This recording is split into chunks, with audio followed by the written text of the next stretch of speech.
When Sarah Chun walked into the Rocky Mountain Alpine Center, carrying a backpack held together with duct tape and gear that looked like it belonged in a garage sale, the elite climbers didn't just stare, they laughed. Little did they know that within 72 hours, this woman with her homemade equipment would accomplish what 3 of the world's most experienced mountaineers had died attempting, and in doing so, would rewrite everything they thought they knew about what it takes to conquer the impossible. Before we jump back in, tell us where you're tuning in from, and if this story touches you, make sure you're subscribed, because tomorrow, I've saved something extra special for you. Morning mist clung to the peaks of the Colorado Rockies as Sarah Chun adjusted the worn straps of her backpack outside the prestigious Rocky Mountain Alpine Center. At 28, she possessed the kind of quiet determination that came from years of proving herself in a world that consistently underestimated her capabilities. Her gear told a story that the elite climbing community had already decided to dismiss modified hardware store carabiners, hand-sewn harnesses reinforced with climbing rope, and boots that had been resold 3 times. Sarah had grown up in the small mountain town of Ridgeview, Colorado, where her parents owned a modest outdoor gear repair shop. While other kids her age were playing video games, Sarah was learning to fix broken equipment, understanding the mechanical stress points of climbing gear, and developing an intuitive grasp of what made equipment reliable versus what just looked expensive. Her father, David Chun, was a former engineer who had lost his corporate job during a recession and turned his passion for mountaineering into a small business. Her mother, Linda Chun, was a nurse who had immigrated from Taiwan and understood the value of practical solutions over flashy appearances. Chun family couldn't afford the latest gear that filled the catalogs of major outdoor retailers. Instead, Sarah learned to improvise, modify, and create solutions that work just as well, sometimes better than equipment that cost 10 times as much.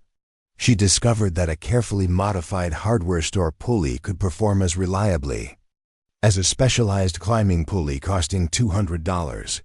She learned that proper knot work and understanding load distribution mattered more than having gear with prestigious brand names. By the time Sarah was 16, she was already guiding local hiking groups through moderate climbs, earning money to help support her family's struggling business.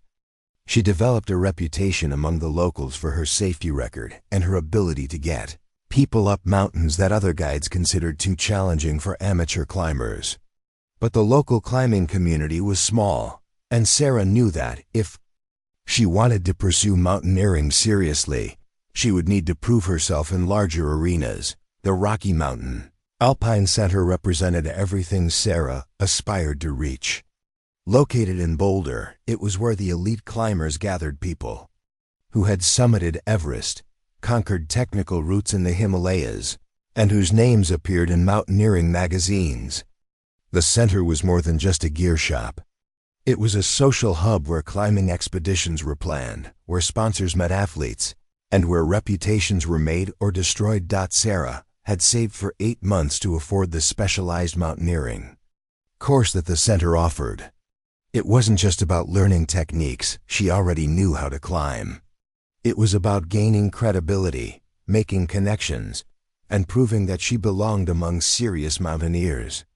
The course fee represented nearly 3 months of income from her part-time guiding work, but Sarah saw it as an investment in her future.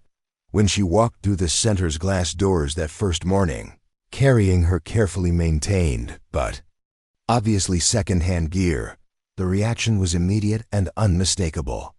Conversations paused as climbers took in her appearance. Her jacket was a functional but unfashionable brand from a discount outdoor retailer. Her helmet showed scuff marks from actual use rather than the pristine condition that suggested it was more for appearance than protection. Her climbing shoes had been bought used and carefully maintained, showing wear patterns that indicated she actually spent time on rock faces rather than just in climbing gyms. Marcus Reynolds, a prominent expedition leader who had led successful climbs on 4 of the 7 summits, was holding court near the center's cafe area when Sarah entered. At 35, Marcus possessed the kind of rugged good looks that appeared on magazine covers, along with sponsorship deals that kept him equipped with the latest gear from top manufacturers. His presence commanded attention, and his opinions carried weight in the climbing community. "Well, look what the mountain dragged in," Marcus commented loud enough for the gathered climbers to hear. "Did someone get lost on their way to the thrift store?" The comment drew chuckles from his audience, a mix of aspiring climbers eager to impress the established star and seasoned mountaineers who had learned to follow Marcus's lead in social situations. Jennifer Walsh, a climbing instructor at the center, glanced up from the gear check she was conducting. At 31, Jennifer had earned her credentials through solid technical climbing and had built a reputation as a competent teacher, though she had never achieved the kind of high-profile climbs that brought media attention. She looked at Sarah's gear with a more practiced eye, noting the quality of the modifications and the obvious care with which everything had been maintained. "That's an interesting harness setup," Jennifer said, her tone more curious than dismissive. "Did you modify it yourself?" Sarah nodded, grateful for what seemed like the first genuine interest in her equipment, rather than judgment of its appearance. "I reinforced the belay loop attachment points and adjusted the leg loop positioning for better weight distribution on long climbs. The original design concentrated too much stress on single points." Marcus overheard the conversation and couldn't resist another comment. "I'm sure the manufacturer's engineering team will be fascinated to hear how their design can be improved with some rope and home economic skills." More laughter followed, and Sarah felt the familiar heat of embarrassment rising in her cheeks. Jennifer was examining the harness more closely now, and her expression was thoughtful rather than amused. "Actually, that's a fairly sophisticated modification. Where did you learn to do load analysis like that?" "My father was an engineer before he started the repair shop," Sarah explained. "He taught me to understand how forces work in climbing systems, not just memorize what equipment to use." Dr. Robert Hamilton, the center's owner and a legendary figure in American mountaineering, emerged from his office carrying a stack of course materials. At 58, Hamilton had been climbing for over 3 decades and had witnessed the evolution of mountaineering equipment, from relatively primitive gear to the high-tech equipment that dominated modern climbing. His weathered face and careful movements spoke of countless hours spent in dangerous environments where good judgment meant the difference between life and death. Hamilton's eyes swept over the gathered students, pausing momentarily on Sarah's gear setup. Unlike the others, he didn't comment immediately, but Sarah could see him processing what he observed. His expression was unreadable, the kind of neutral assessment that came from years of evaluating climbers based on their actions rather than their appearances.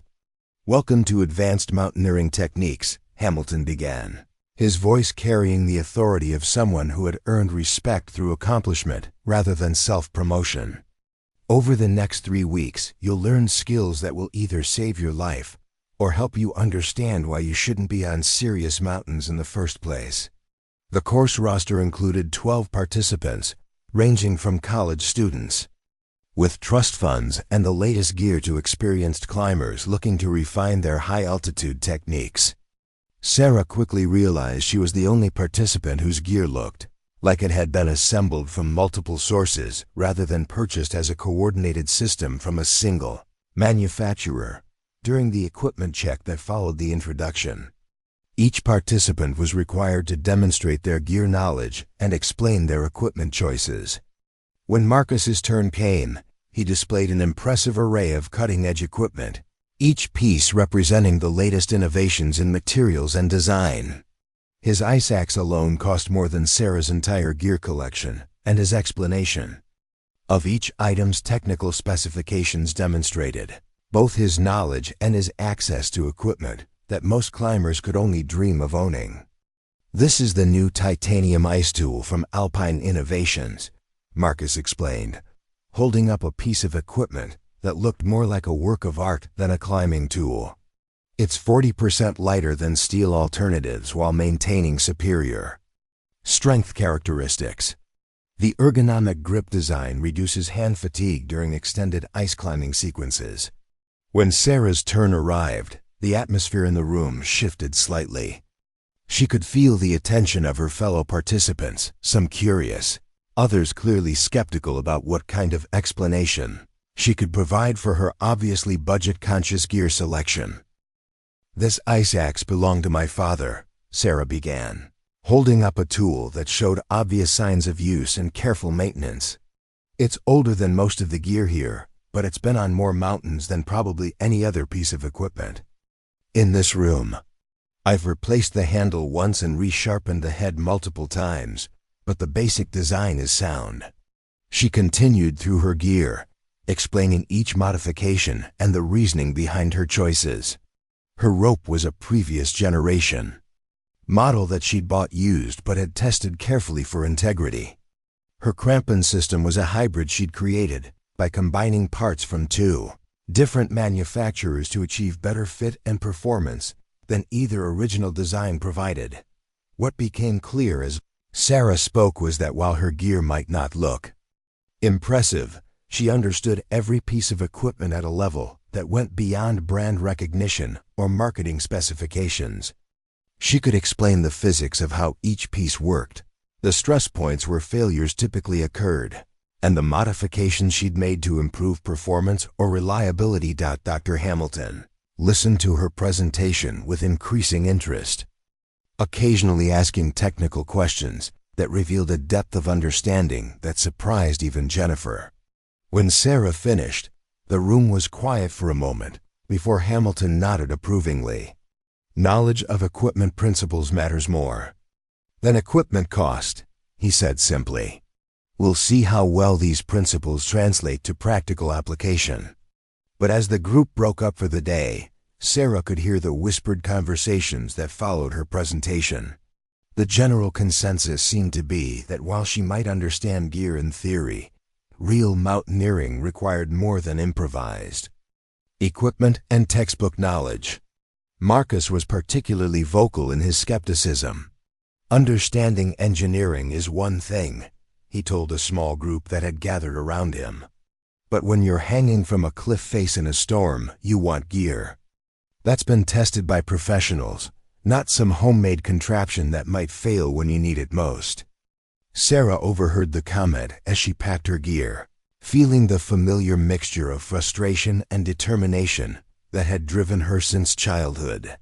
She'd spent years proving that competence mattered more than appearance, but each new environment brought the same initial skepticism that she had to overcome. As she walked back to her truck, a 15-year-old pickup that was as practical and unfashionable as the rest of her equipment, Sarah couldn't help but think about the mountain that loomed in the background of every conversation at the center.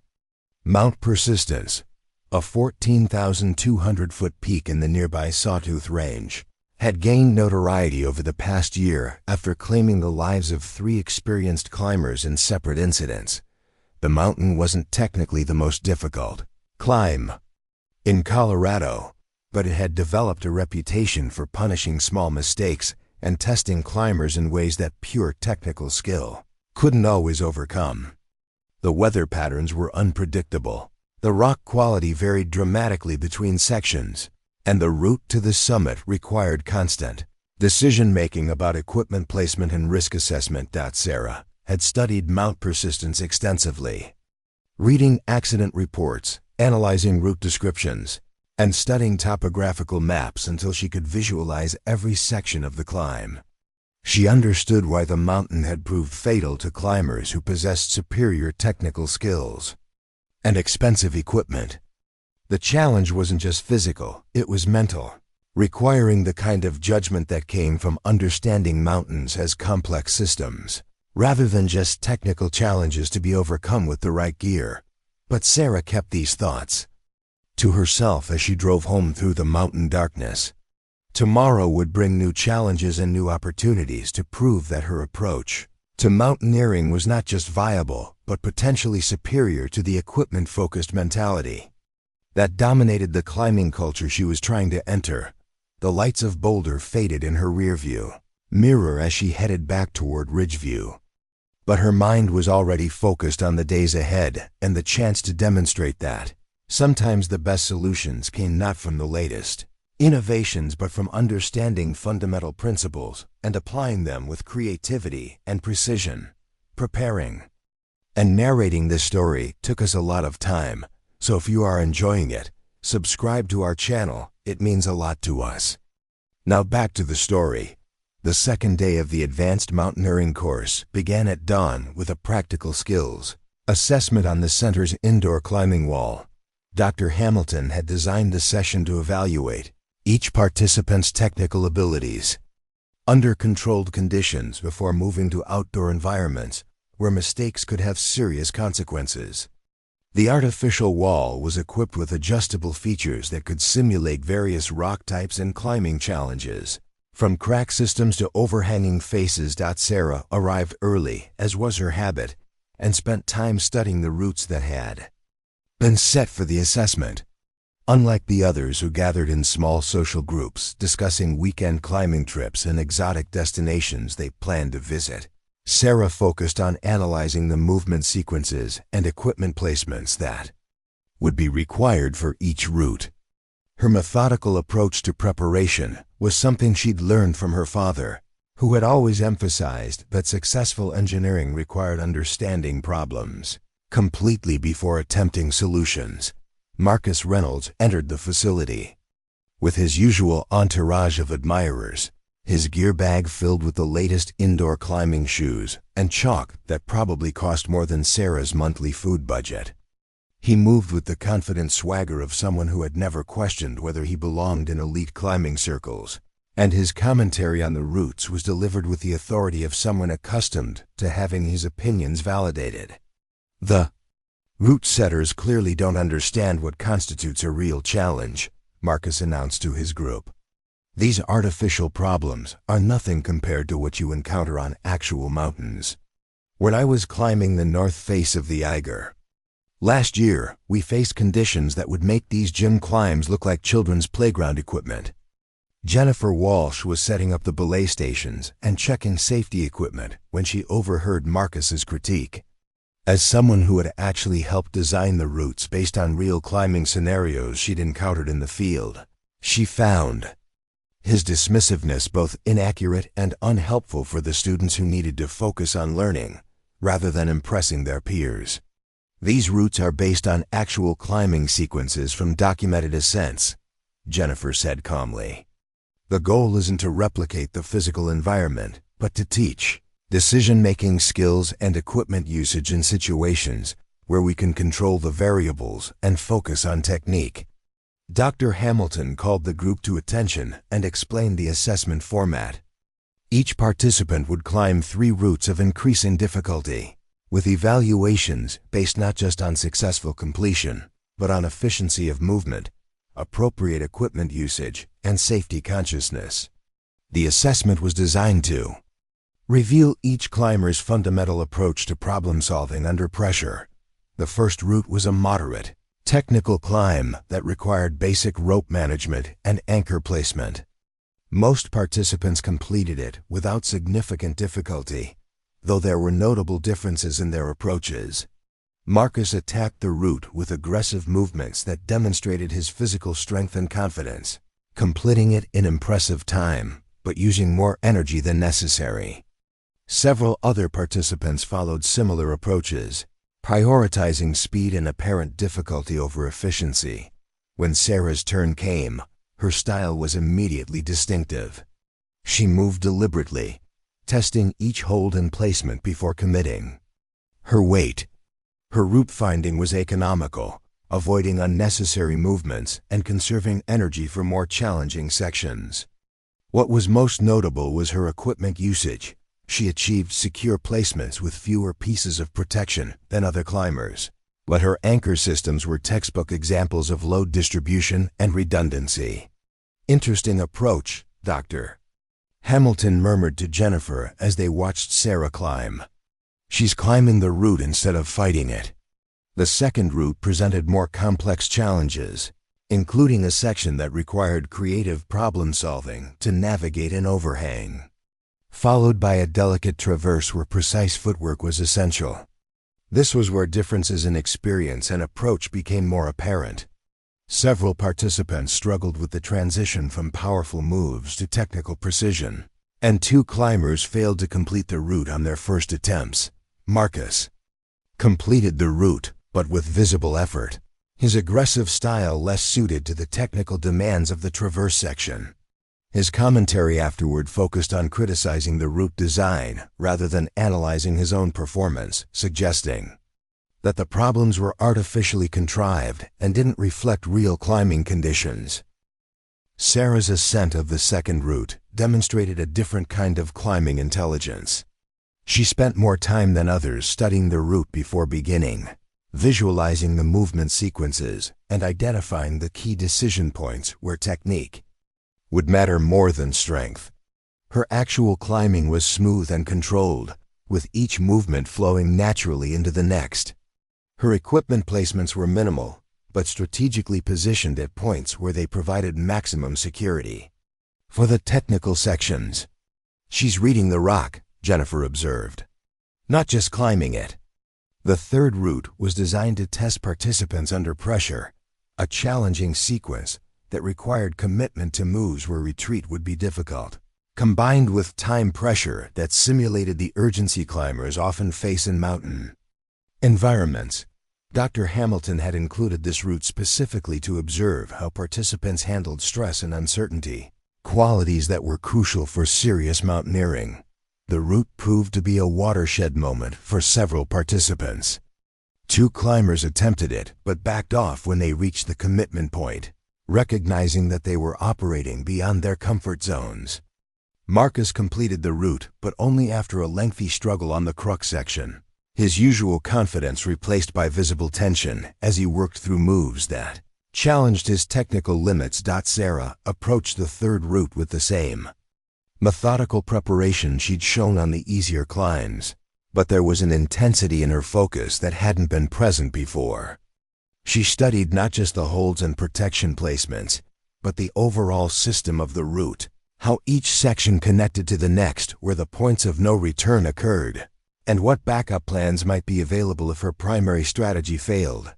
Her ascent was a masterclass in controlled aggression. She moved quickly through the lower sections to conserve energy for the technical crux, placed protection efficiently at key points, and committed to the difficult moves with the kind of decisive action that separated competent climbers from those who merely possessed technical skills. When she reached the top, her breathing was controlled, and she showed no signs of the exhaustion that had marked other participants' efforts. The indoor assessment concluded with a group discussion where Dr. Hamilton asked each participant to analyze their performance and identify areas for improvement. The responses revealed as much about personalities as they did about climbing abilities. Marcus focused on external factors, route setting, equipment issues, and artificial conditions that he claimed didn't reflect his true abilities. Several other participants echoed similar themes, attributing their struggles to factors beyond their control. Sarah's self-assessment was characteristically direct and focused on actionable improvements. She identified specific moments where her technique could have been more efficient, discussed equipment placement decisions that could have been optimized, and outlined practice routines that would address the weaknesses she'd observed in her performance. Her analysis demonstrated the kind of honest self-evaluation that was essential for continuous improvement in a sport where mistakes could be fatal. The difference between good climbers and great climbers, Dr. Hamilton addressed. The group isn't just technical skill or physical conditioning. It's the ability to learn from every experience and continuously refine your approach. The mountains don't care about your ego or your excuses. They only respond to competence and preparation.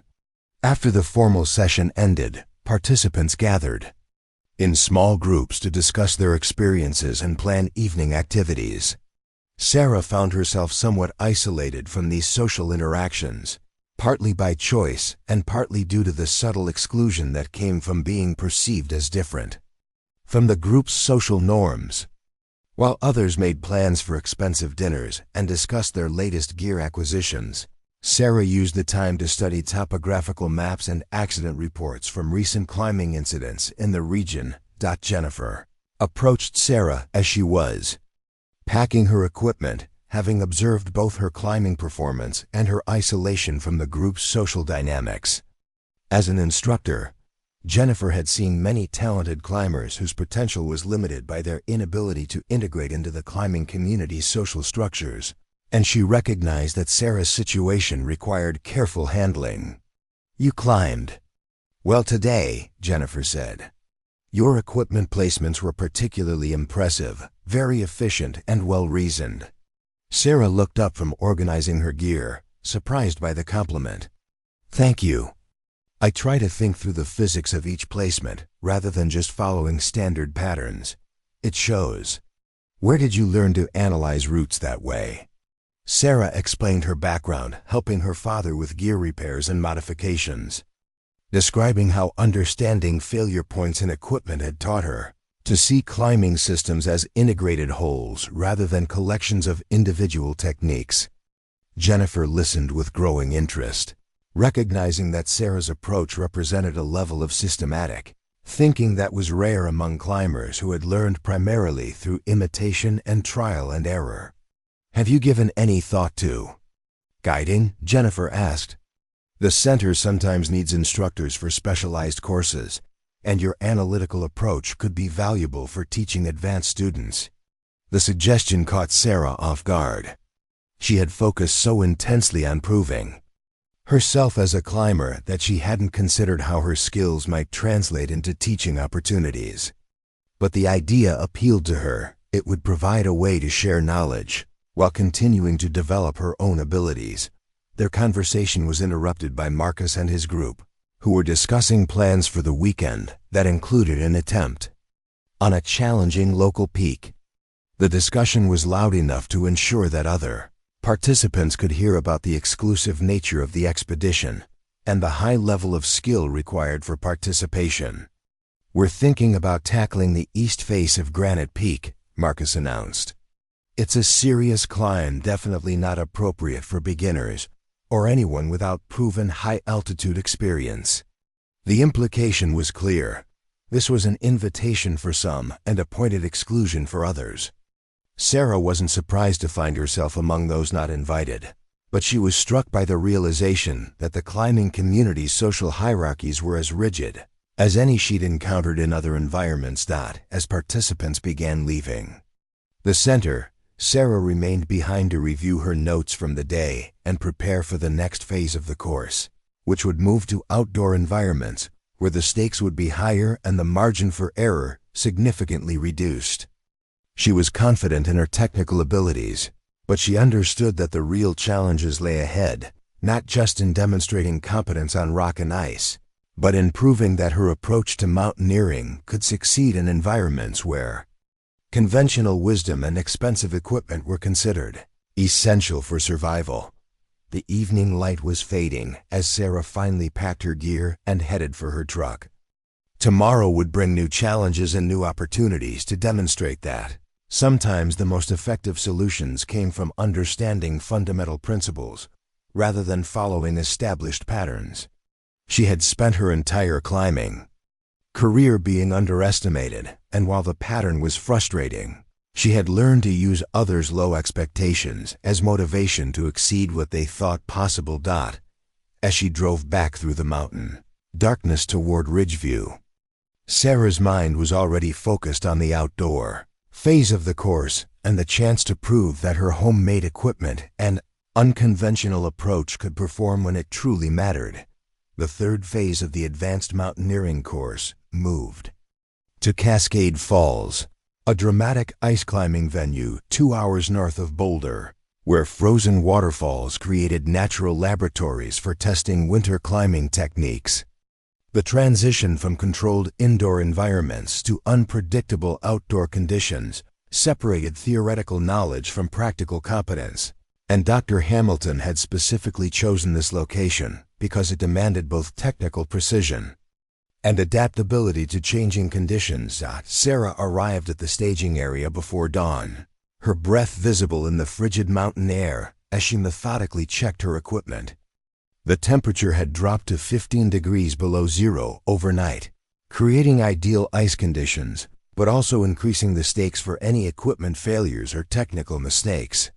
Her ice climbing gear reflected the same practical approach as her rock equipment, older generation tools that she had carefully maintained and modified for optimal performance.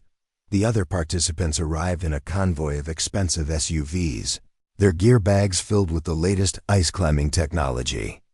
Marcus Reynolds stepped out of his vehicle wearing a custom expedition suit that probably cost more than Sarah's truck, and his ice tools gleamed with the kind of pristine finish that suggested they had spent more time in gear shops than on actual ice. "Look at this place," Marcus said, surveying the frozen waterfalls with the air of someone evaluating a business opportunity. "Perfect conditions for some serious ice. These falls will be a good warm-up before we tackle some real alpine objectives."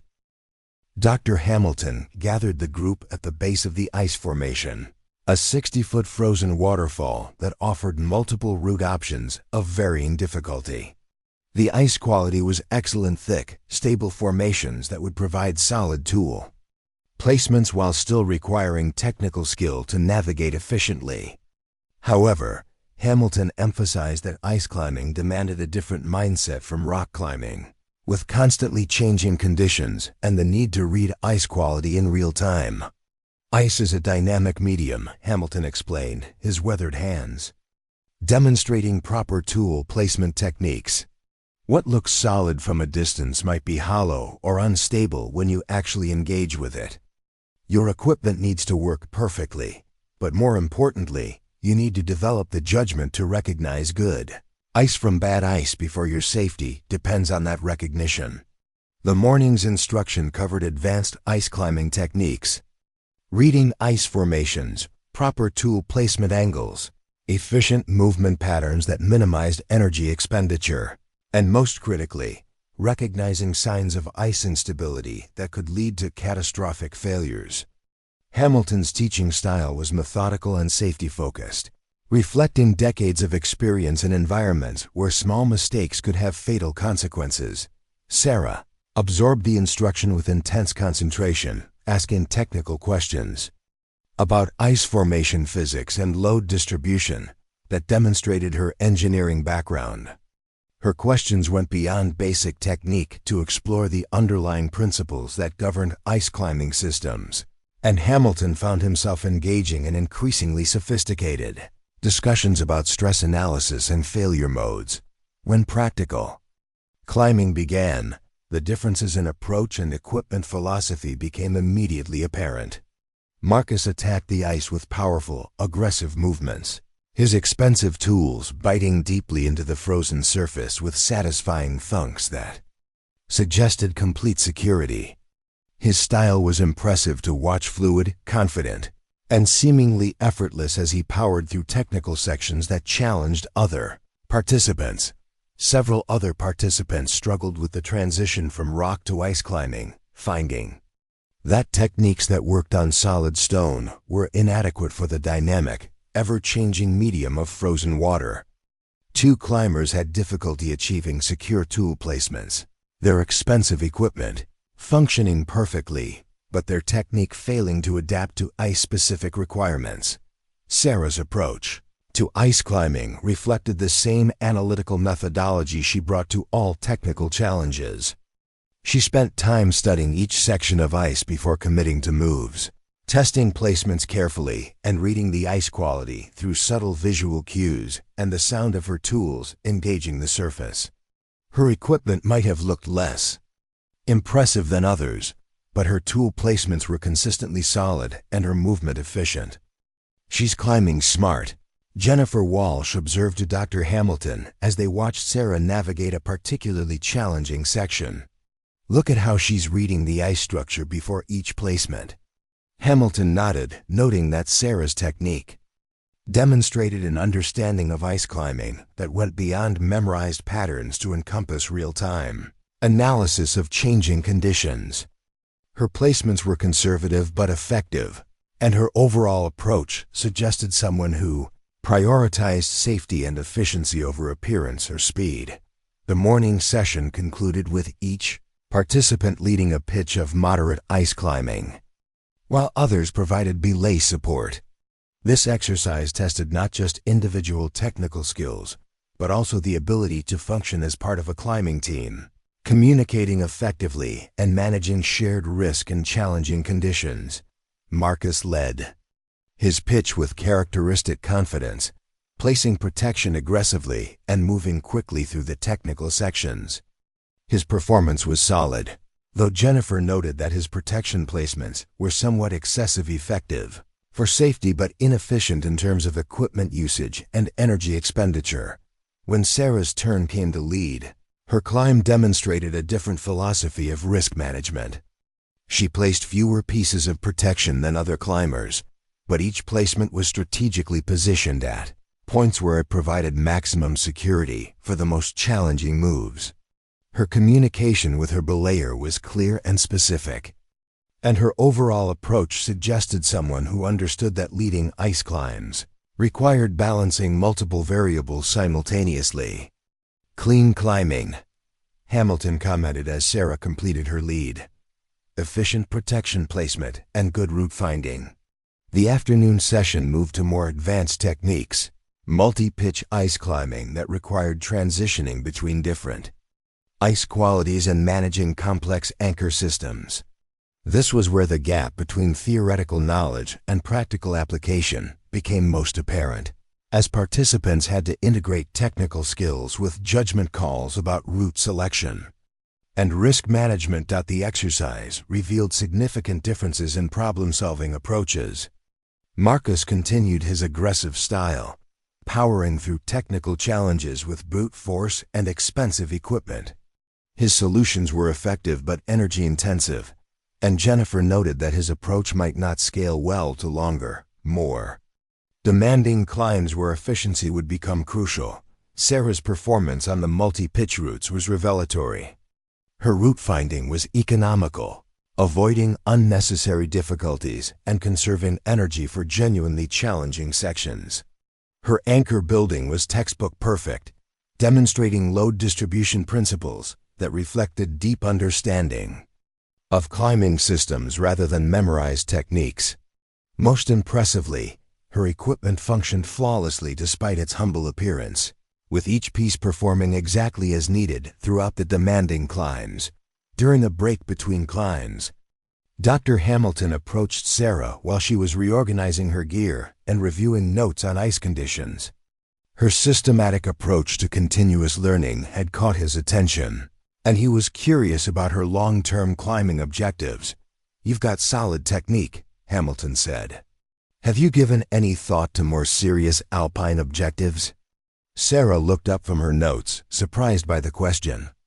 "I'd like to attempt some of the major peaks eventually, but I know I need more high-altitude experience first. What's your assessment of your current limitations?" The question was typical of Hamilton's teaching style, designed to encourage honest self-evaluation rather than false confidence. Sarah considered her response carefully, drawing on the analytical skills that had served her throughout her climbing development. "Equipment-wise, I think my gear is adequate for most objectives, though I'd need to invest in some specialized high-altitude items for serious expeditions. Technically, I feel confident with the fundamental skills, but I need more experience reading mountain weather and managing longer expeditions.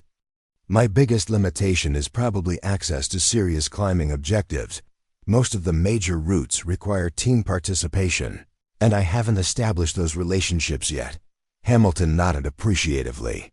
Sarah's assessment was realistic and focused on actionable factors rather than excuses or external barriers beyond her control. Her approach to self-evaluation suggested the kind of mature judgment that was essential for serious mountaineering. The day's final exercise involved problem-solving scenarios where participants had to adapt their techniques to unusual or challenging conditions. Hamilton had designed these scenarios based on real situations he'd encountered in decades of climbing, and they required creative thinking rather than just technical execution. One scenario involved climbing on questionable ice where traditional techniques might be inadequate, requiring participants to develop alternative approaches on the fly. Another scenario simulated equipment failures that demanded improvisation and backup systems. These exercises were designed to test adaptability and judgment rather than just technical proficiency. Sarah's performance on the problem-solving exercises was exceptional. Her background in equipment modification and repair gave her advantages in the improvisation scenarios, and her analytical approach allowed her to quickly assess new situations and develop effective solutions. Her responses demonstrated creativity, combined with sound risk management principles. Marcus struggled more with the adaptive exercises, finding that his powerful but standardized approach was less effective when conventional techniques weren't applicable. His frustration was visible when his expensive equipment couldn't compensate for situations that required creative problem-solving rather than technical execution. As the day concluded and participants packed their gear, the social dynamics that had emerged during indoor training became more pronounced in the outdoor environment. Marcus and his core group discussed their weekend climbing plans with the casual assumption that serious climbing was their exclusive domain, while Sarah continued to work somewhat independently, focused on equipment maintenance and preparation for the next day's activities. Jennifer approached Sarah as she was loading her gear into her truck, having observed both her technical performance and her continued isolation from the group's social interactions. As someone who had navigated similar challenges in her own climbing career, Jennifer recognized the patterns and understood their long-term implications. "You climbed well today," Jennifer said. "Your ice reading skills are particularly impressive for someone without extensive ice climbing background." "Thank you," Sarah replied. "I've spent a lot of time studying ice formation theory, but this was my first chance to apply it in challenging conditions. It shows. Have you considered joining some of the climbing clubs in Boulder? It might be a good way to find partners for bigger objectives." Sarah had considered it, but her experience suggested that climbing clubs often reflected the same social hierarchies and equipment-focused mentalities that she encountered in formal instruction settings. Still, Jennifer's suggestion carried weight coming from someone who had observed her actual performance rather than just her appearance. As participants departed for Boulder, Sarah remained behind to practice additional techniques while daylight lasted. The extra practice reflected her systematic approach to skill development, but it also highlighted her isolation from the social networks that facilitated access to serious climbing opportunities. The drive back to Ridgeview gave Sarah time to reflect on the day's experiences and her progress through the course. Her technical skills were clearly developing, and her equipment was proving adequate for challenging conditions. But she was beginning to understand that success in serious mountaineering required more than just individual competence. It demanded integration into a community that seemed determined to evaluate her based on factors beyond her control. The lights of her family's gear shop were still on when she arrived home, and Sarah found her father working late on equipment repairs. The familiar sight of careful craftsmanship and practical problem-solving reminded her why she had chosen her approach to climbing, even when it made social integration more challenging. Tomorrow would bring new lessons and new opportunities to prove that competence mattered more than appearance. But Sarah was beginning to realize that her greatest challenges might not come from mountains or weather, but from the human dynamics that controlled access to the climbing objective she hoped to pursue. The emergency call came at 3:47 a.m. on a Tuesday morning, piercing through the mountain silence with the urgent tone that every climber dreaded. Sarah jolted awake in her small apartment above her family's gear shop. instantly alert as she recognized the distinctive sound of her emergency radio crackling to life. Years of working with mountain rescue teams had conditioned her to respond immediately to these pre-dawn distress calls. All available rescue personnel, we have a code red situation on Mount Persistence. 3 climbers overdue, last known position approximately 12,800 feet on the Northeast Ridge route. Weather conditions deteriorating rapidly. This is not a drill. Sarah was already reaching for her gear before the dispatcher finished speaking. Mount Persistence, the same peak that had claimed 3 experienced climbers over the past 18 months. Each incident occurring under different conditions, but sharing common elements of sudden weather changes and technical challenges that had proven fatal to highly skilled mountaineers. Within minutes, her phone buzzed with an incoming call from Tom Bradley, the Boulder County Search and Rescue Coordinator. Tom had worked with Sarah on several previous rescue operations and had developed deep respect for her technical abilities and unflappable demeanor under pressure. "Sarah, we need you at the staging area within the hour." Tom's voice carried the tension of someone managing a potentially catastrophic situation. "We've got 3 missing climbers on Persistence, and the weather window is closing fast. The other rescue teams are having equipment issues, and we need someone with your technical expertise." Sarah was already pulling on her gear as she responded. "What's the situation report?" 3 expert climbers, Marcus Reynolds, Kevin Patterson, and Jake Morrison, attempted the Northeast Ridge yesterday morning. They were supposed to radio in every 2 hours, but we lost contact at 1400 hours yesterday. Their planned return was 1800 hours. Weather Service is showing a massive storm system moving in, with winds gusting to 80 miles per hour and temperatures dropping to -30. Sarah's blood ran cold as she heard Marcus's name. Despite their differences, he was a fellow climber, and the professional rescue protocols took precedence over any personal conflicts. More concerning was the route choice. The Northeast Ridge was notorious for its exposure to weather and limited escape options. Once climbers committed to the upper sections, what's their experience level and equipment status? Sarah asked, pulling on her insulated climbing suit. All 3 are highly experienced. Reynolds has multiple Himalayan ascents, Patterson has guided on Denali for 5 seasons, and Morrison is a professional mountaineering instructor.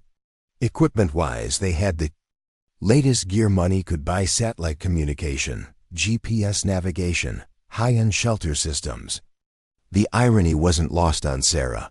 3 expert climbers with expensive equipment were in trouble on the same mountain where others had died despite superior technical skills and resources.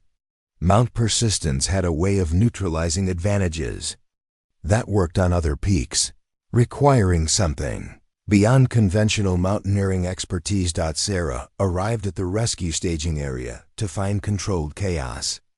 Multiple rescue teams were assembling equipment and reviewing topographical maps, but there was an undercurrent of frustration that became clear as she approached the command post.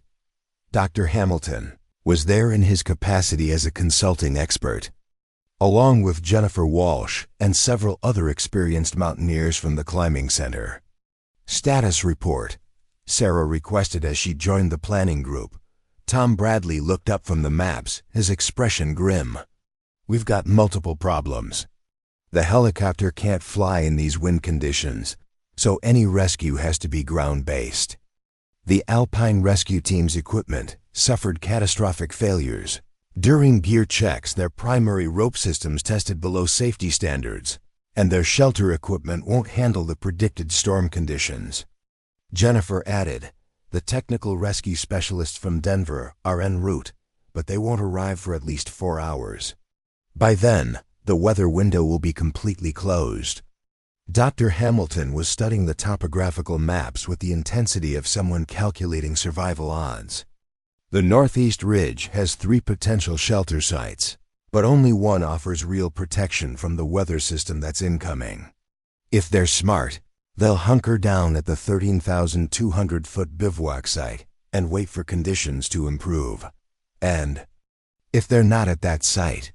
Sarah asked, though she suspected she already knew the answer. Then they're exposed to the full force of the storm, and survival becomes a matter of hours rather than days. Sarah examined the maps more closely, noting the route details and escape options. Her years of studying Mount Persistence's accident. History had given her insights into the mountain's unique challenges that might not be apparent to rescuers, focused on standard protocols. The bivouac site has been compromised since the avalanche 3 months ago, Sarah said quietly. The shelter structures were destroyed, and the area is now exposed to wind-driven snow. If they're relying on that location for protection, they're in serious trouble. The planning group turned to stare at her. Tom Bradley frowned as he checked his route information. That's not in any of our current reports. How do you know about the avalanche damage? I've been studying this mountain extensively. I read all the incident reports, weather data, and route condition updates. The avalanche was mentioned in a brief filing with the Forest Service, but it wasn't widely distributed through climbing channels. Dr. Hamilton looked at Sarah with new interest. What else do you know about current conditions on that route? Sarah spread her own maps on the table, annotated with notes and observations accumulated over months of research. The Northeast Ridge has become significantly more dangerous since last season.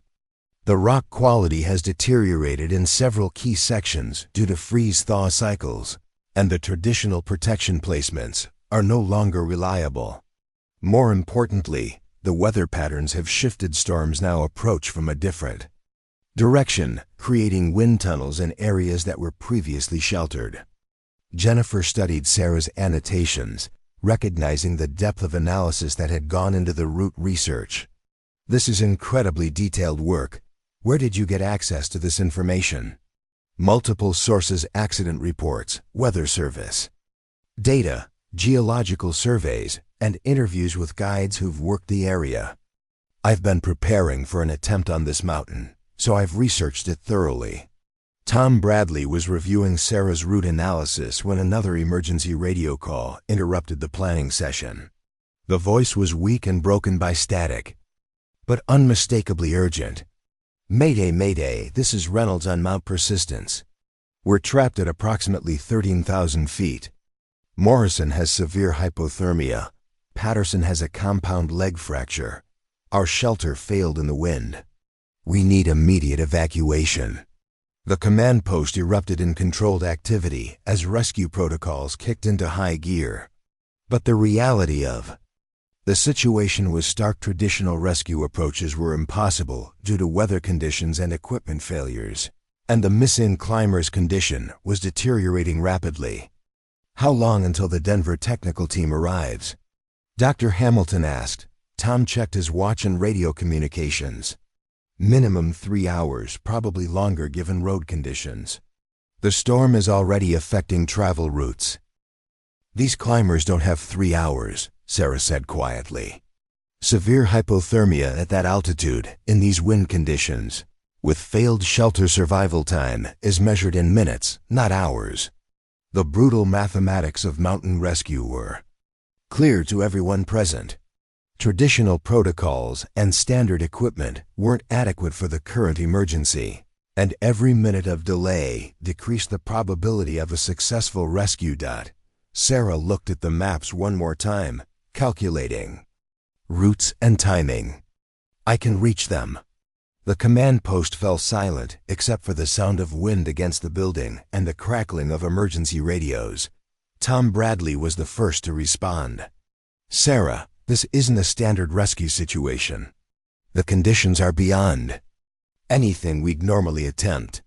3 expert climbers are in trouble up there. This isn't a mission for someone with homemade equipment, Sarah finished. Tom, with respect, conventional equipment and approaches have failed. The Alpine rescue team's gear isn't functioning. The helicopter can't fly, and the technical specialists won't arrive in time. These climbers need someone who can adapt to conditions that standard protocols weren't designed to handle. Dr. Hamilton was studying Sarah's route analysis and cross-referencing it with current weather reports. What's your assessment of the approach route? Sarah pointed to a line on the map that avoided the traditional path. The standard rescue route goes directly up the south face, but current wind patterns will create impossible conditions there. There's an alternative approach through the East Couloir that offers more shelter from the wind. It's technically more difficult, but it's feasible with the right equipment and technique. Equipment that you have? Jennifer asked. Equipment that can handle these specific conditions, yes. My gear isn't pretty, but it's designed for functionality in extreme weather. More importantly, I know this mountain better than anyone else.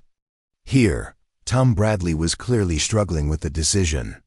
Standard rescue protocols emphasize team approaches and proven equipment, but the current situation had moved beyond standard parameters. The missing climbers were running out of time, and conventional solutions weren't available. Sarah, I can't officially authorize a solo rescue attempt in these conditions. The liability issues alone.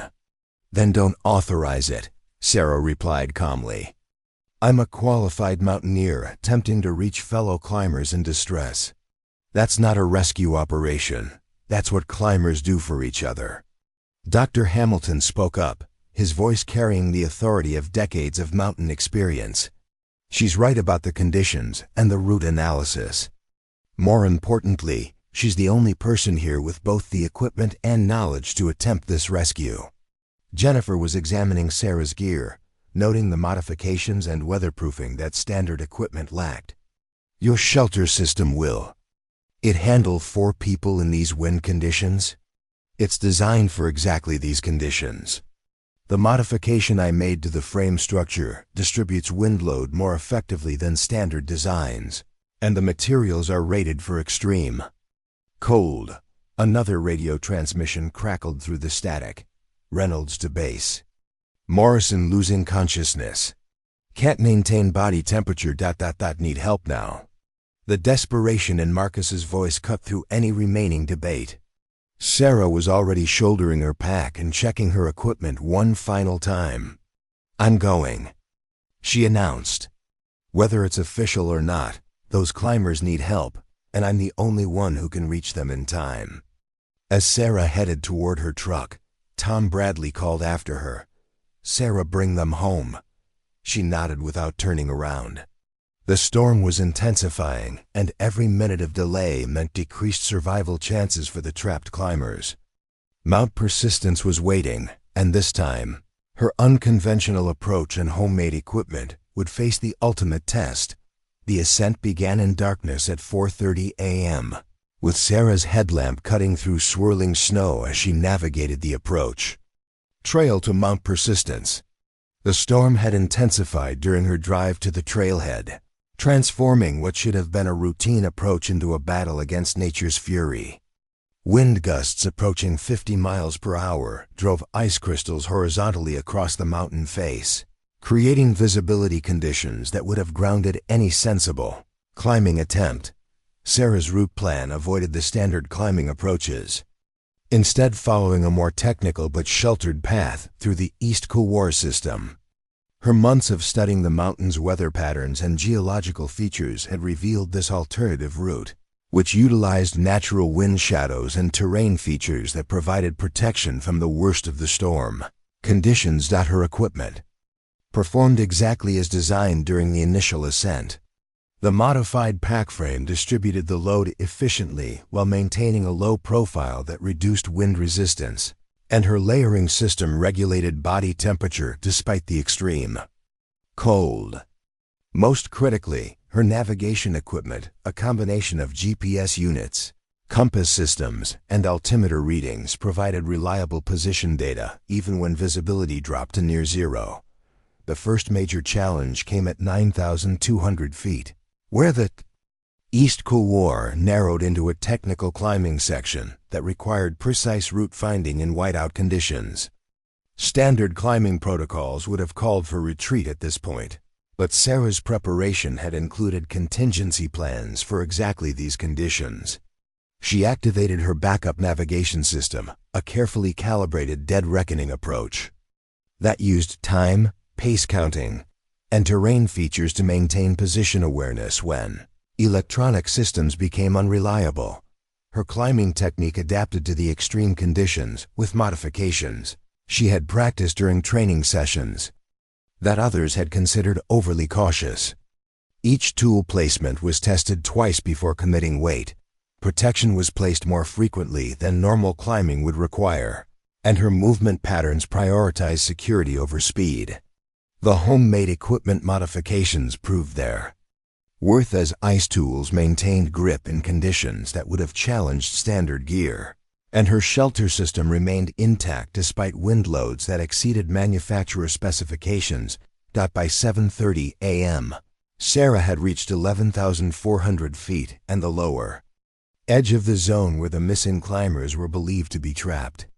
Radio communication remained sporadic due to terrain interference and storm conditions, but she had managed brief contact with the Rescue Coordination Center to report her progress and confirm that the missing team's emergency beacon was still transmitting from approximately 13,000 feet. The technical difficulty increased dramatically as she entered the upper mountain environment. The northeast ridge approach that Marcus and his team had attempted was now completely impassable due to wind exposure, confirming Sarah's assessment that conventional rescue approaches would have failed. Her alternative route remained feasible, but barely, requiring constant adaptation to changing conditions and creative problem-solving when standard techniques proved inadequate. At 12,200 feet, Sarah encountered the first concrete evidence of the missing climbing team: pieces of torn fabric and broken equipment scattered across a rock ledge that indicated a failed shelter attempt. The debris pattern suggested that Marcus and his team had been forced to abandon this position rapidly, probably during the night when conditions had deteriorated beyond their equipment's capabilities. Sarah documented the debris field with her camera and GPS coordinates, then transmitted the information to the Rescue Coordination Center.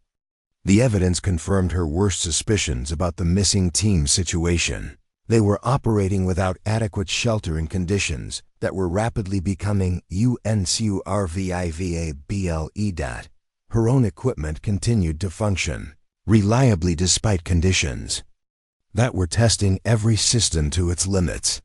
The modified shelter design that others had mocked proved superior to conventional mountaineering tents, maintaining structural integrity in wind conditions that would have destroyed standard equipment. Her heating system, a carefully calculated combination of chemical heat sources and insulation techniques, maintained core body temperature efficiently while conserving energy for the technical climbing demands. The most challenging section of the ascent came at 12,800 feet, where the route required traversing an exposed ridge system with minimal protection opportunities. This was the section where conventional climbing wisdom would have demanded retreat, but Sarah's analysis of the missing team's position indicated they were trapped just beyond this obstacle. Turning back would condemn 3 experienced climbers to death from exposure. Sarah's approach to the traverse demonstrated the value of her systematic preparation and equipment modifications. Her protection system utilized specialized anchors designed for extreme wind loads, and her movement technique minimized exposure time while maintaining security margins that conventional climbers might have considered excessive. Each move was calculated and deliberate, drawing on months of training for conditions that most mountaineers never encountered. The breakthrough came at 1:15 p.m. when Sarah spotted the distinctive color of emergency shelter fabric in a small depression, approximately 200 feet above her position. The missing team had managed to establish a marginal bivouac site, but their position was precarious and clearly failing to provide adequate protection from the storm. Radio contact with Marcus confirmed the desperate nature of their situation. "Sarah, Jesus, how did you get up here? Morrison is unconscious. Patterson can't move his leg, and our shelter is coming apart. I don't think we can last much longer." Sarah's assessment of the rescue scenario was immediate and methodical. 3 climbers in various stages of hypothermia and injury, inadequate shelter, deteriorating weather conditions, and a descent route that would challenge even healthy climbers in good conditions. Standard rescue protocols would require multiple team members and specialized evacuation equipment that wasn't available given current circumstances. Marcus, I need you to focus on keeping Morrison warm while I reach your position. Can you secure the shelter for another 30 minutes? We'll try, but the wind is tearing it apart. Sarah, this is insane. You shouldn't have come up here alone. Sarah was already moving toward their position, analyzing anchor points and protection placements for the technical approach to their ledge system. We'll discuss rescue protocols later. Right now, I need you to prepare Morrison for evacuation. Remove any unnecessary gear and consolidate your essential equipment. The final approach to the trapped climbers required Sarah to push her technical skills and equipment performance beyond anything she had previously attempted. The rock quality was poor, offering marginal protection placements, and the wind conditions created constant danger of losing balance or having equipment torn away. Her homemade gear performed flawlessly, but the margin for error was essentially zero. Sarah reached the trapped climber's position at 2:45 p.m., immediately beginning triage assessment of their medical conditions and equipment status. Morrison was indeed unconscious with severe hypothermia. Patterson had a compound fracture of his lower leg that required immediate stabilization, and Marcus was showing early signs of hypothermia despite being the most functional member of the group. Their equipment situation was catastrophic. The expensive shelter system had failed completely, leaving them exposed to wind and snow. Their heating sources were exhausted, and their food and water supplies were nearly depleted. Most critically, their emergency communication equipment had been damaged during the shelter failure, cutting off contact with rescue coordination. Sarah's shelter system accommodated all 4 climbers, though conditions remained cramped and challenging. Her heating system was adequate to begin rewarming Morrison, and her medical supplies allowed proper splinting of Patterson's fracture. For the first time in over 18 hours, the missing climbers had effective protection from the storm, but the rescue was far from complete. Sarah now faced the challenge of evacuating 3 injured climbers down a technical route in extreme weather conditions, using equipment and techniques that had never been tested in such demanding circumstances. The descent would require everything she had learned about mountaineering, plus innovations that she would have to develop in real time. Marcus, despite his weakened condition, recognized the magnitude of what Sarah had accomplished. I don't understand how you got up here, or how your equipment is working in these conditions. Everything we tried failed. Sarah was focused on preparing for the descent, organizing equipment, and planning the evacuation sequence. We can analyze equipment performance later. Right now, we need to get down this mountain before the storm gets worse. The radio crackled with an incoming transmission from rescue coordination. Base to Sarah. Weather Service reports storm intensification over the next 6 hours. Can you confirm status of missing climbers? 3 climbers located and stable. Beginning evacuation descent. Will report progress in 1 hour. As Sarah began rigging the complex rope systems that would be required for evacuating injured climbers, she reflected on the irony of the situation. The same equipment and techniques that had been dismissed as inadequate were now the only thing standing between 3 expert climbers and death on Mount Persistence. The descent would test everything she had learned and prove whether her unconventional approach to mountaineering could succeed when conventional expertise had failed. The storm was far from over, and the most dangerous part of the rescue still lay ahead.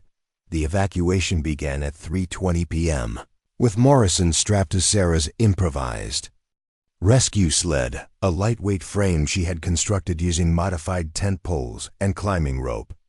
The unconscious climber represented the most critical medical priority, but also the greatest logistical challenge for a descent that would test every innovation Sarah had developed during her years of equipment, modification, and technical training. Sarah's approach to the evacuation defied conventional rescue protocols in multiple ways. Standard procedures would have required a team of at least 6 rescuers, specialized evacuation equipment, and helicopter support for medical emergencies. Instead, she was attempting to evacuate 3 injured climbers using gear she had assembled from hardware store components and climbing equipment, modified in her family's repair shop. The initial descent stage required lowering Morrison's sled system down a 60-foot cliff face while managing rope systems that controlled both his descent and the mobility of Patterson, who could move but couldn't bear weight on his injured leg. Marcus, despite his hypothermia symptoms, was functional enough to assist with basic tasks, though his judgment remained impaired by cold exposure and exhaustion. Sarah's rope management system demonstrated innovations that professional rescue teams would later study and adopt. She had rigged a mechanical advantage system using pulleys and carabiners that allowed precise control of multiple loads simultaneously, while her anchor placements utilized rock features and protection points that conventional rescue training had never addressed. The system worked because Sarah understood the physics of load distribution and rope dynamics at a level that went beyond memorized procedures. "How the hell did you learn to rig systems like this?" Marcus asked as he watched Sarah manage 3 separate rope lines with the precision of an experienced rescue technician. "Physics and practice," Sarah replied, focused on monitoring Morrison's descent while adjusting Patterson's support system. When you can't afford specialized rescue equipment, you learn to create the same mechanical advantages using basic components. The first major crisis occurred 40 minutes into the descent when a sudden wind gust nearly tore Morrison's sled away from the cliff face. Standard rescue sleds would have been destroyed by the impact, but Sarah's design incorporated flexible joints and energy-absorbing materials that allowed the system to bend rather than break. Morrison remained secure, though the incident demonstrated how narrow their safety margins really were. Patterson's evacuation required a different approach entirely. His compound leg fracture made traditional rappelling impossible, but Sarah had anticipated this challenge and rigged a counterweight system that allowed him to descend in a controlled glide while she managed his speed and direction from above. The technique was improvised but based on sound engineering principles that distributed his weight safely while protecting the injured limb. "This is incredible," Patterson said during a rest stop where Sarah was checking his splint and adjusting the rope systems. "I've been guiding for 8 years, and I've never seen rescue techniques like these. Where did you train?" "Necessity," Sarah answered, monitoring weather conditions while preparing for the next descent stage. When your equipment budget is limited, you either learn to innovate or you don't climb seriously. The second major challenge came at 11,800 feet, where the descent route required traversing a ledge system that offered minimal protection from wind exposure. Standard rescue protocols would have declared this section impassable, given current weather conditions, but Sarah's route analysis had identified a series of microshelters, small terrain features that provided brief respite from the wind if timing and positioning were precise. Her execution of the traverse was a masterclass in risk management under extreme conditions. She moved Morrison's sled in short stages, utilizing each microshelter to regroup and prepare for the next exposure to wind. Patterson followed using a belay system that Sarah had rigged to provide both mobility assistance and fall protection, while Marcus provided what support his weakened condition allowed. The psychological pressure was immense. Sarah was responsible for 3 lives in conditions that were beyond the limits of conventional rescue capabilities, using equipment that others had dismissed as inadequate. Every decision carried the potential for catastrophic consequences, and there was no backup plan if her innovations failed. Asterisk. At 10,200 feet, Morrison began showing signs of recovery, regaining consciousness for brief periods that allowed him to assist with his own evacuation. His revival was partly due to Sarah's heating system maintaining his core temperature during the descent, and partly because the lower altitude reduced the stress on his body systems. "Where are we?" Morrison asked weakly during one of his conscious periods. "About halfway down," Sarah replied, checking his vital signs while preparing the next descent stage. "You had severe hypothermia, but you're stabilizing.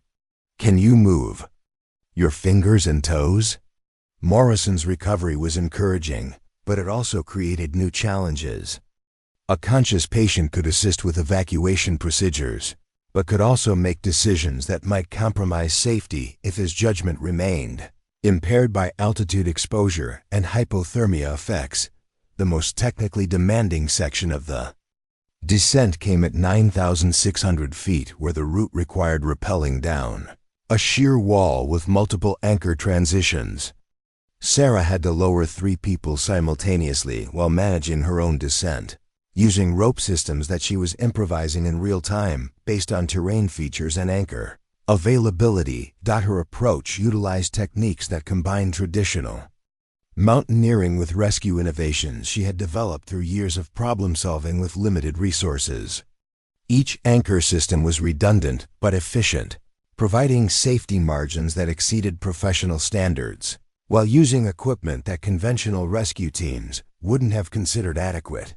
"This is insane," Marcus muttered as he watched Sarah rig a complex anchor system using hardware that looked like it belonged in a construction site rather than a mountain rescue. "That's not even climbing equipment." "It's rated for higher loads than most climbing anchors," Sarah replied, testing the system methodically before committing weight to it. "The hardware store doesn't care whether their equipment is used for construction or climbing. They just care that it meets engineering specifications." The descent continued through deteriorating weather conditions that would have forced conventional rescue teams to establish shelter and wait for improved conditions. Sarah's equipment continued to function reliably, but the energy demands of managing 3 evacuations simultaneously were pushing her physical capabilities to their limits. At 8,400 feet, they encountered the rescue team that had finally managed to reach the lower mountain despite equipment failures and weather delays. The professional rescuers were shocked to find Sarah successfully evacuating 3 climbers using gear they didn't recognize and techniques that weren't part of standard training protocols. "Base, this is Team Alpha," the rescue leader radioed. "We have visual contact with all 4 climbers. They're descending successfully using ... I'm not sure what to call these systems. The evacuation is proceeding, but their equipment setup is unlike anything in our training manuals." Dr. Hamilton's voice came through the radio from the coordination center. "Are the climbers stable?" "Morrison is conscious and responsive. Patterson's fracture is properly stabilized. Reynolds appears functional. But the rescue methodology..." The team leader paused, clearly struggling to describe what he was observing. "The person who went up alone has rigged systems that are working better than our specialized equipment." The final stages of the evacuation proceeded with professional rescue team support, but Sarah's innovations remained central to the operation. Her rope systems were more efficient than standard rescue rigs, her medical stabilization was more effective than conventional techniques, and her equipment continued to function in conditions that had defeated expensive specialized gear. As they reached the staging area at 6,200 feet where medical evacuation vehicles were waiting, the full scope of Sarah's accomplishment became clear. She had successfully completed a solo rescue that conventional wisdom declared impossible, using equipment that others had dismissed as inadequate. In weather conditions that had grounded professional rescue teams, Morrison was loaded into an ambulance for transport to the hospital, conscious and stable thanks to Sarah's heating system and medical care. Patterson's fracture had been properly stabilized throughout the descent, preventing complications that could have resulted from evacuation trauma. Marcus was exhausted but functional, saved from hypothermia by Sarah's shelter system and evacuation techniques. Tom Bradley approached Sarah as she was organizing her gear after the successful evacuation. his expression mixing amazement with professional curiosity about techniques that had exceeded every expectation. "Sarah, what you accomplished up there. It's going to change how we think about mountain rescue. Your equipment, your techniques, your route planning, everything worked when conventional approaches failed." Sarah was too exhausted for lengthy analysis, but she recognized the significance of what had occurred. Her years of being dismissed and underestimated had culminated in a rescue that proved the value of understanding fundamental principles rather than relying on expensive equipment and conventional wisdom. "Sometimes the best solutions come from understanding problems differently," she said simply, shouldering her pack for the walk back to her truck. The storm was finally beginning to clear as they descended toward the trailhead. But Sarah knew that the real changes would come in the days ahead when the climbing community processed what had happened on Mount Persistence and what it meant for their assumptions about equipment, technique, and who belonged on serious mountains.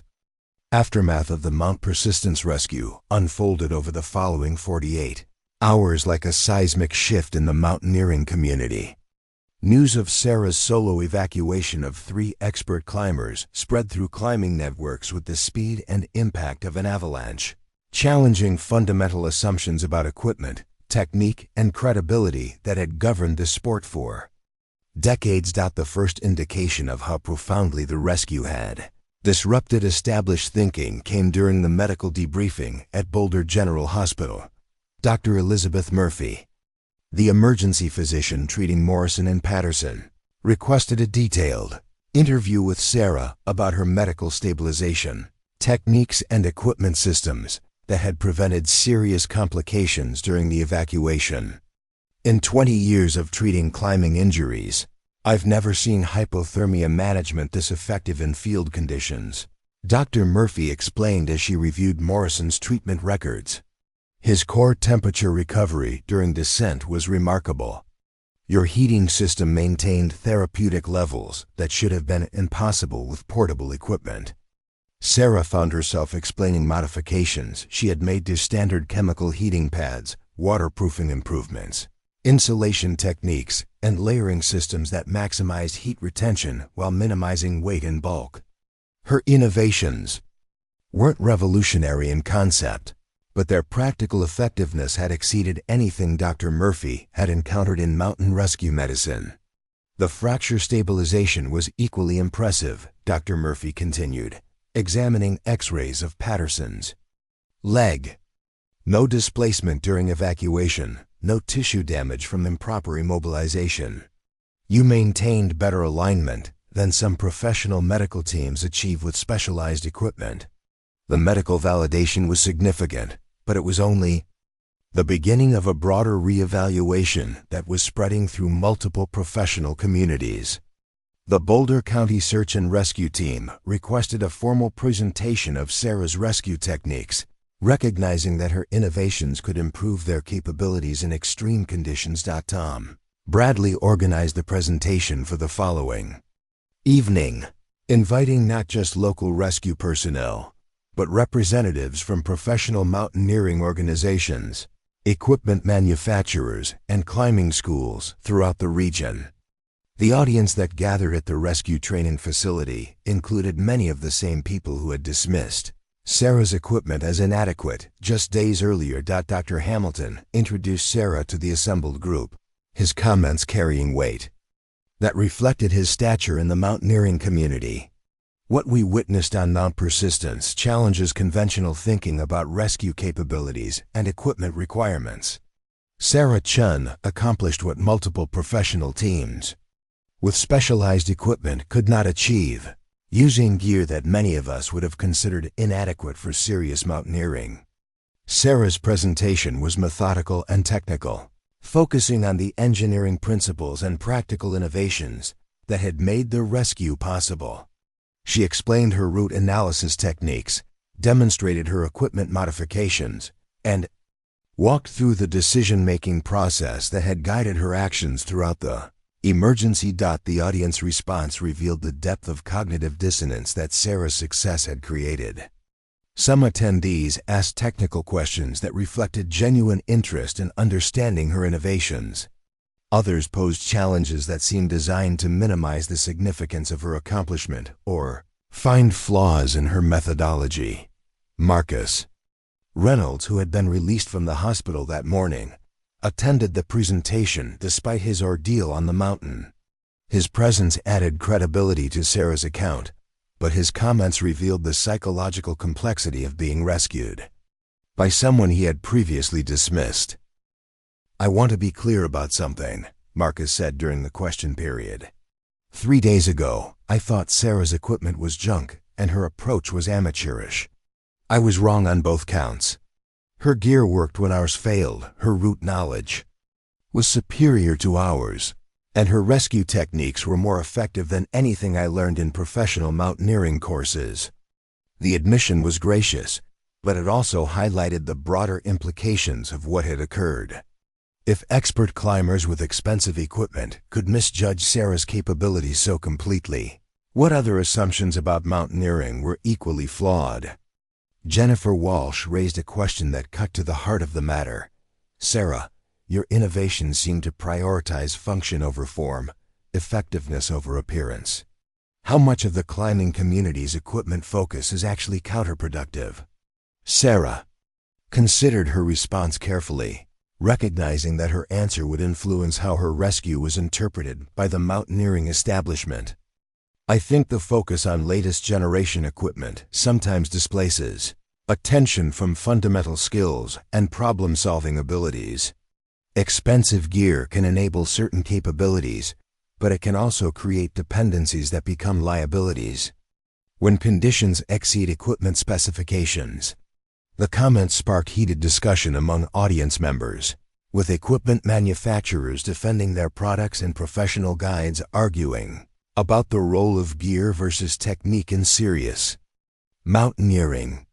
Sarah found herself at the center of a debate that went far beyond her personal rescue accomplishment to encompass broader questions about climbing culture and priorities. Dr. Robert Steinberg, a sports psychologist who studied risk assessment in extreme sports, posed a particularly challenging question. "Sarah, your success required accepting risk levels that conventional wisdom would consider unacceptable. How do we distinguish between reasonable innovation and dangerous recklessness?" "By understanding the actual risk factors rather than just following conventional assumptions," Sarah replied. "My equipment had been tested extensively under controlled conditions before I used it in the rescue. My route knowledge was based on detailed research rather than general guidelines. The rescue wasn't reckless, it was carefully planned based on better information than conventional approaches were using." The presentation concluded with demonstrations of Sarah's equipment modifications and rescue techniques. Professional rescuers examined her gear systems, tested her anchor configurations, and analyzed the mechanical advantages she had achieved using hardware store components. The consensus was unanimous. Her innovations worked better than conventional alternatives in the specific conditions she had encountered. But technical validation was only part of the transformation that was occurring. Word of the rescue had reached mainstream media outlets, and by the second day after the evacuation, Sarah was fielding interview requests from climbing magazines, outdoor gear companies, and television producers who recognized the human interest appeal of her story. The media attention brought both opportunities and challenges. Outdoor equipment manufacturers contacted Sarah about licensing her modifications or hiring her as a consultant for product development. Climbing schools inquired about her availability for teaching specialized courses. Book publishers and documentary filmmakers proposed projects that would chronicle her unconventional approach to mountaineering. Sarah was overwhelmed by the sudden attention, but she was also aware that the opportunities came with responsibilities. Her success had opened doors for conversations about equipment philosophy, climbing culture, and inclusion in mountaineering that extended far beyond her personal achievements. The most significant validation came from an unexpected source. American Alpine Club, the premier mountaineering organization in the United States, invited Sarah to present her rescue techniques at their annual conference and offered her membership in their technical committee, a body that established safety standards and best practices for serious mountaineering. Dr. Patricia Fleming, the club's president, explained the invitation in terms that reflected how completely the rescue had shifted perceptions. Your accomplishment on Mount Persistence demonstrates innovations that could improve safety and effectiveness throughout the climbing community. We need people who think beyond conventional approaches and can develop solutions that work when standard methods fail. The irony wasn't lost on Sarah, an organization that had seemed inaccessible due to her lack of credentials and conventional achievements was now seeking her expertise, specifically because her unconventional approach had succeeded where conventional methods had failed. But perhaps the most meaningful recognition came from her family and local community. Her parents, who had watched her struggle for years to gain acceptance in elite climbing circles, finally saw their daughter receive the acknowledgement her capabilities deserved. The gear repair shop that had been the source of her practical education became a destination for climbers seeking to understand the modifications that had made the rescue possible. David Chen, Sarah's father, expressed pride that went beyond parental satisfaction. We always knew Sarah understood equipment and technique at a deeper level than most climbers. It took an emergency for others to recognize what we saw every day, that real expertise comes from understanding principles, not just following established patterns. As the immediate media attention began to subside, Sarah faced decisions about how to channel the opportunities that had emerged from her rescue accomplishment. She could pursue commercial opportunities that would provide financial security and professional recognition. She could focus on teaching and sharing her innovations with the broader climbing community. Or she could return to her original goal of pursuing challenging mountaineering objectives, now with credibility and resources that had previously been unavailable. The choice would define not just her personal future, but potentially influence how the climbing community understood the relationship between innovation, inclusion, and excellence in one of the world's most demanding sports. The rescue had proven that sometimes the most effective solutions came from those who had been overlooked by established systems, and that expertise could develop in unexpected places when necessity and creativity combined with dedication and skill. Mount Persistence had claimed 3 lives over the previous 18 months, defeating expert climbers with conventional equipment and approaches. But it had also provided the stage for demonstrating that sometimes the most challenging problems required thinking beyond conventional solutions, and that the people best equipped to develop those solutions might not be the ones that traditional systems recognized as experts. 6 months after the Mount Persistence rescue, Sarah Chun stood at the base of Denali's West Buttress route, but this time she wasn't alone. Around her, 12 climbers from diverse backgrounds prepared for an expedition that would have been impossible under the old paradigms of elite mountaineering. The team included inner-city youth from climbing programs, military veterans learning adaptive techniques, and experienced climbers who had embraced Sarah's philosophy of innovation over expensive equipment.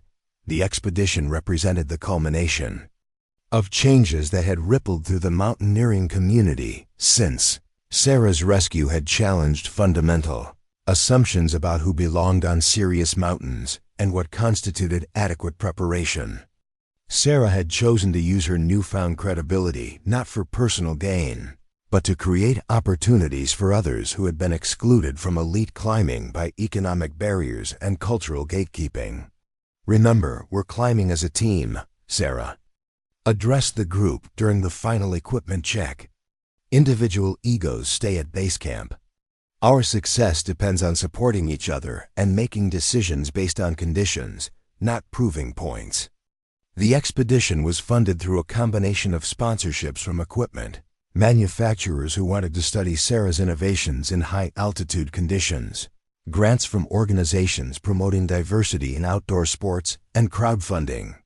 from climbers who supported her inclusive approach to mountaineering. More importantly, it was supported by the American Alpine Club and professional guide services that had recognized the value of expanding access to serious climbing. Marcus Reynolds, now fully recovered from his ordeal on Mount Persistence, had requested to join the expedition as a regular team member rather than a leader, a role reversal that reflected how profoundly the rescue had changed his perspective on mountaineering hierarchy and competence recognition. "I need to learn from Sarah's approach," Marcus had explained during team selection. "I've been climbing for 15 years, but I realize I've been focused on the wrong priorities. This expedition represents a chance to understand what real mountaineering expertise looks like." The team's equipment reflected Sarah's philosophy of function over form, but with resources that her family's gear shop could never have provided. Equipment manufacturers had worked with Sarah to develop production versions of her modifications, creating gear that combined her practical innovations with professional manufacturing quality. The result was equipment that performed better than traditional alternatives while remaining accessible to climbers with limited budgets. Jennifer Walsh had joined the expedition as co-leader and safety coordinator, bringing technical expertise that complemented Sarah's innovative approaches. Their partnership represented a new model for climbing leadership that prioritized collaborative problem-solving over hierarchical authority structures. "The weather window looks good for the next 5 days," Jennifer reported as the team prepared to leave base camp. "But Sarah's route analysis suggests we should be prepared for rapid condition changes in the upper elevations." Sarah's pre-expedition research had been characteristically thorough, incorporating weather pattern analysis, route condition reports, and interviews with recent successful teams.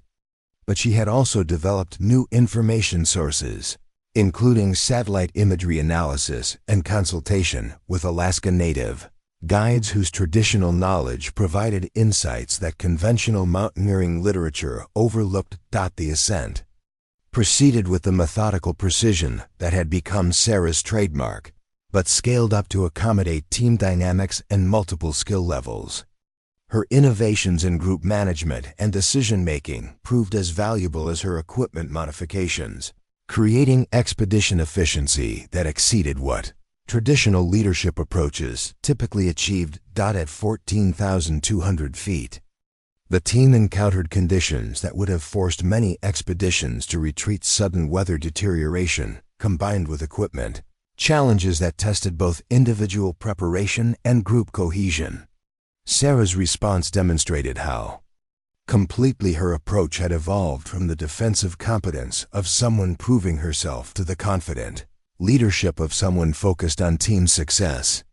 "We have multiple options," Sarah explained as the team gathered in their shelter system, an expanded version of the design that had saved 3 lives on Mount Persistence. "We can wait here for conditions to improve, attempt a modified route that reduces weather exposure, or begin descent if anyone feels we're operating beyond their comfort zone." The decision-making process reflected Sarah's philosophy of informed consensus rather than authoritarian leadership. Each team member contributed assessment of their capabilities and comfort level, while Sarah and Jennifer provided technical analysis of route options and weather predictions. The resulting decision to attempt the modified route represented genuine team agreement rather than compliance with leadership directives. The summit push began at 2 a.m. on day 6 with the team moving in coordinated groups that balanced individual capabilities with collective security. Sarah's innovations in high-altitude technique proved their worth as team members, maintained energy and focus at elevations where conventional approaches often led to exhaustion and poor decision-making. Marcus, climbing in the middle of the group, experienced the profound difference between leading through dominance and participating in genuine teamwork. "I never understood how much energy I wasted trying to prove myself instead of focusing on actual climbing," he commented during a rest stop. "This approach is not just more inclusive, it's more effective." The summit of Denali at 20,310 feet was reached by all 12 team members at 11:45 a.m. on a clear day that provided views across the Alaska Range, but the achievement represented more than just successful completion of a challenging climb. It demonstrated that inclusive approaches to mountaineering could achieve results that exceeded what exclusive, equipment-focused expeditions typically accomplished. Sarah's summit radio call to base camp carried significance that extended far beyond expedition logistics. Base camp, this is team persistence. All 12 members on summit. Weather conditions excellent, team health optimal. Descent beginning in 30 minutes. The use of team persistence, honoring the mountain where Sarah's rescue had catalyzed broader changes, was intentional. The expedition had proven that the innovations developed during that emergency could scale up to major mountaineering objectives while maintaining the inclusive principles that had motivated Sarah's approach to climbing. The descent proceeded without incident, but the real impact of the expedition became apparent in the weeks that followed. Media coverage focused not on individual achievement, but on the collaborative success and the diversity of the team that had reached Denali's summit. Equipment manufacturers reported increased interest in functional gear that prioritized performance over prestige. Climbing programs in urban areas saw enrollment increases as people who had been excluded from mountaineering discovered pathways to participation. Dr. Hamilton, who had followed the expedition's progress through daily radio reports, summarized the broader implications during a conference presentation. Sarah Chun's approach has demonstrated that innovation, inclusion, and excellence are not competing values in mountaineering. They're complementary aspects of what the sport can become.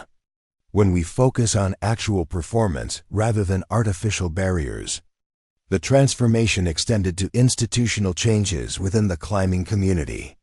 The American Alpine Club established new scholarship programs that provided gear and training access to underrepresented climbers. Equipment manufacturers began developing product lines that prioritized functionality and affordability over premium positioning. Guide services created programs that emphasized skill development and safety education, rather than just elite objective completion. Sarah found herself at the center of these changes, but her focus remained on practical outcomes rather than recognition or influence.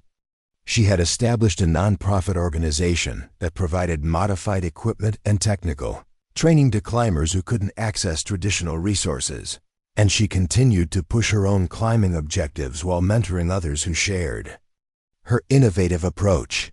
The rescue on Mount Persistence taught me that real success isn't about proving yourself to people who don't understand what you're capable of. Sarah reflected during an interview 1 year after the Denali expedition. It's about using your capabilities to create opportunities for others and to solve problems that conventional approaches can't handle. The gear shop in Ridgeview had become an unexpected destination for climbers seeking to understand the practical innovations that had challenged mountaineering orthodoxy. Sarah's parents had expanded the business to include custom equipment modifications and consultation services, but the fundamental philosophy remained unchanged. Understanding principles mattered more than following patterns, and effective solutions often came from unexpected sources. Sarah's personal climbing continued to break new ground, with successful ascents of technical routes that combined her innovative approach with increasingly ambitious objectives. But her most significant achievement was the transformation she had catalyzed within the mountaineering community, proving that inclusion and excellence could strengthen each other when barriers were removed and innovation was encouraged. Summit of Mount Persistence, which had claimed 3 lives before Sarah's rescue, demonstrated new possibilities for mountain safety and capability, was finally climbed successfully by Sarah 18 months after her emergency evacuation of Marcus and his team. She made the ascent solo, using the same modified equipment and analytical approach that had enabled the rescue, but this time as a planned objective rather than an emergency response. standing on the summit that had once represented everything. Exclusive about elite mountaineering, Sarah looked out over the Colorado Rockies and reflected on how completely the landscape of climbing had changed. The mountain was the same, but the community of people who had access to challenges like this had expanded dramatically, and the definition of what constituted adequate preparation had evolved to include innovation and creativity alongside traditional technical skills. Her radio call from the summit was simple. Base, this is Sarah. Summit achieved. Weather holding. Beginning descent. But the achievement represented something much larger than individual success. It demonstrated that sometimes the most transformative changes came not from confronting systems directly, but from proving that better alternatives were possible when people were willing to think beyond conventional limitations and work together toward shared objectives.